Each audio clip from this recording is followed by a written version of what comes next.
Ոչ մի բան մոռացված չի եւ չի մոռացվելու երբեք։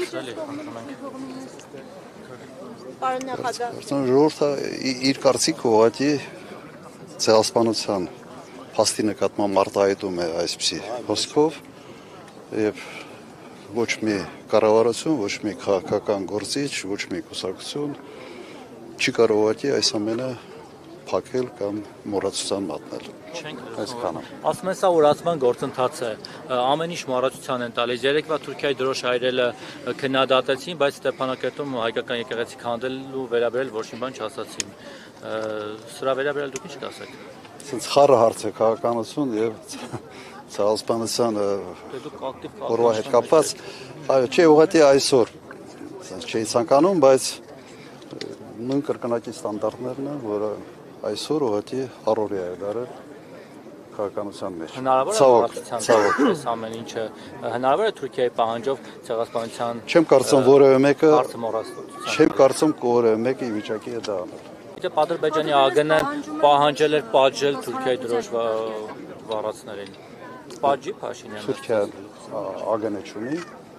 Դե հիմա Ադրբեջանն որոշել լավություն անի Թուրքիային։ Ինքը ավելի հեշտ։ Հիմա նայեք, ես ընդհանրապես որևէ երկրի դրոշ վառելու կողմնակից չեմ։ Բայց սա ընդունված քաղաքականության մեջ եւ աշխարհում ընդհանրապես ընդունված բողոքելու տարբերակ է։ Եթե կա երկիր, որի քաղաքականությունը որևէ մեկ այլ երկրի ժողովրդի ցավ է պատճառում, ապա սա բողոքի արտահայտման ձև է։ Խորհրդակցել է այդ մասին, որտեղ տարիներ շարունակ է արել ձեր նախագահության օրոք եւս։ Դուք իրոք մտածում եք, թե սենց գալիս ենք ինչ-որ բան են գրում եւ այլն։ Իհարկե իրենց միջոցառումն է արել են շատ կազմակերպված։ Որին նաև դուք եք միջոցառումներ։ Այո։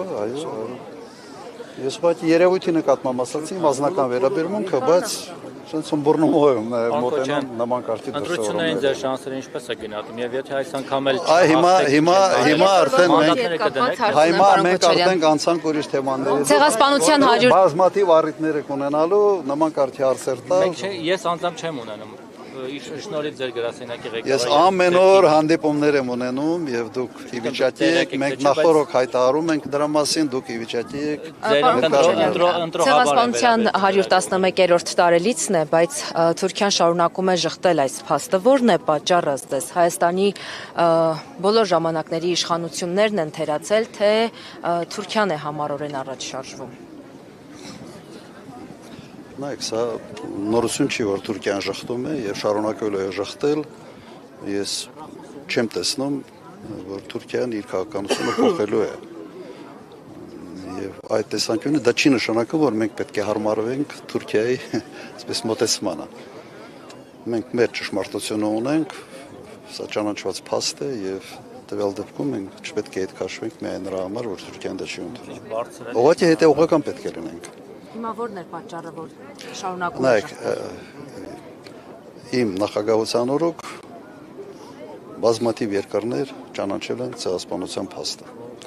Եվ եթե Հայաստանի կառավարությունը, Հայաստանի իշխանությունները շարունակեն այս գործը, ի վերջո կգանք մի հանգրվանի, որ ցեղասպանության փաստը ժխտել անիմաստ կդառնար նաև Թուրքիայի համար։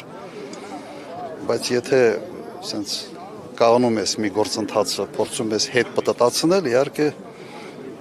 սա պրոբլեմներ է ստեղծում նաև ճանաչում։ Փաշինյանի հետ հարաբերությունների հաստատումը պատկերացնում է առանց նախապայմանների։ Գործիք դարձնել։ Փաշինյանը ասում է Արարատին մի նայեք։ Այդ պետք է ուրիշ ձևի դասավորեիք այս ստանդափը։ Պարոն Քոչարյան, Շարունակեք միտքասը։ Դուք ասում եք հնչեցրել եմ արդյոք պատասխան։ Ասում եմ միջազգային դերակատարների գործիքներ տարիներ շարունակ սարքել, հիմա մենք չպետք է թույլ տանք, որ այսպես լինի։ Փաշինյանը ասում է, որ ցեղասպանության հարցը տարիներ շարունակ միջազգային դերակատարների համար գործիք է դարձել, հիմա մենք չպետք է դա թույլ տանք։ Ես ուղղակի խորհուրդ կտայի այդ հարցը ուղղել Փաշինյանին։ Պարոն Քոչարյան, այնքան բաներ ասում, որի տրամաբանությունը ուղղակի ինձ համար անհասկանալի է եւ մի քիչ լավ չեմ պատկերացնում մարդու այսպես հիմնավորումների կամ մոտիվացիաների, շարժարիքների ամբողջ այս շղթան ոնց է աշխատում։ Պարոն Քոչարյան, տեսեք, ասում եք մոռացության մատնել հնարավոր չէ։ Իսկ պահանջատիրության վերաբերյալ, օրինակ ձեր դաշինքը հիմա ինչ մոտեցում ունի, եթե իշխանության գաք, ինչ եք անելու, ձեր քաղաքականությունը ինչպես է։ Մեր ծրագրում հստակ արձանագրված է, որ մենք ճանաչման ուղղված ջանքեր ենք գործադրելու եւ այդ փորձը ունենք։ Ճանաչման թե պահանջատիրության։ Չէ, պահանջատիրությունը խնդրայելուց է իսկապես եւ տվյալ դեպքում մենք չպետք է անցնենք, այսպես հատենք մի գիծ, որը առաջինը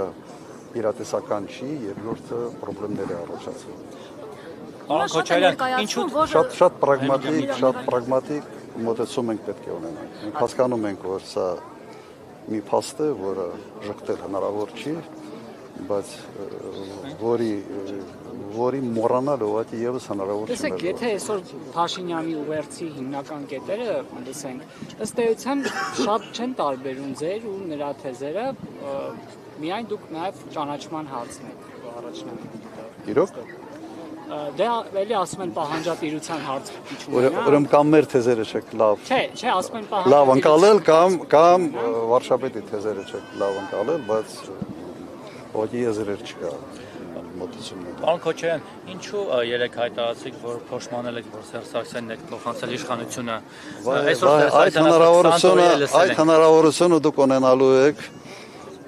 Հասկանում եմ, դուք որպես լրագրող ասենց համառ եք։ Ես էլ որպես եւս անձ եւ նախին նախագահ եւս։ Պարոն Քոչարյան, լավ, երևի սրանով եզրափակենք։ Հարաբերությունները հաստատել առանց նախապայման։ Ինչպես նաև խաղաղություն։ Միշտ այդպես է եղել մեր քաղաքական մոտեցումը առանց նախապայմանների։ Եվ ես իդեպ կարող եմ հիշեցնել մի ժամանակաշրջան, երբ հենց Էրդողանի կուսակցությունը հաղթեց ընտրություններում, արտգործնախարարը դառավ Աբդուլլա Գյուլը եւ այն ժամանակ իրենք հենց հայտարարեցին հրապարակային չէր այդ հայտարարությունը, բայց Վարդան Օսկանյանի հետ հանդիպման ժամանակ ուղղակի ասաց, որ առանց նախապայմանների պատրաստ են կարգավորել հարաբերությունները Հայաստանի հետ։ Ես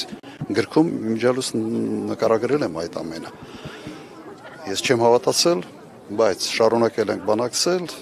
2-3 ամիս հետո ասացին ոնց որ այդքան էլ հեշտ չի,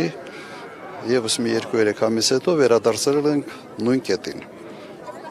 Ես եթե ծանոթ չեք այդ ժամանակահատվածին, ես խորհուրդ կտայի ուղղակի նայել, բավական հետաքրքիր էր։ Ամենից մեծ ազդեցությունը Թուրքիայի քաղաքականության վրա իսկապես ունի Ադրբեջանը այդ տեսանկյունից։ Ցեղասպանության փաստը։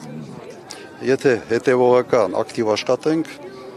ես այդ հնարավորությունը տեսնում եմ։ Հետևողական աշխատանքների մեջ մտնում է օրինակ միջոցառումների կազմակերպումը, օրինակ այսօր բավարարվել են եւ նախորդ տարիներն էլ միայն այցելելով եւ վերջ, սակայն հիշում ենք տարիներ, երբ որ ոչ միայն պաշտոնյաներ բարձրապես, այլ երկրի ղեկավարների մասշտաբով էին, գալիս Հայաստան հենց ցեղասպանության այս տանը։ Նայեք, պետությունը պետք է այդ պարտավորությունը ստանձնի։ Եթե պետական կառույցներով հետևողական աշխատանք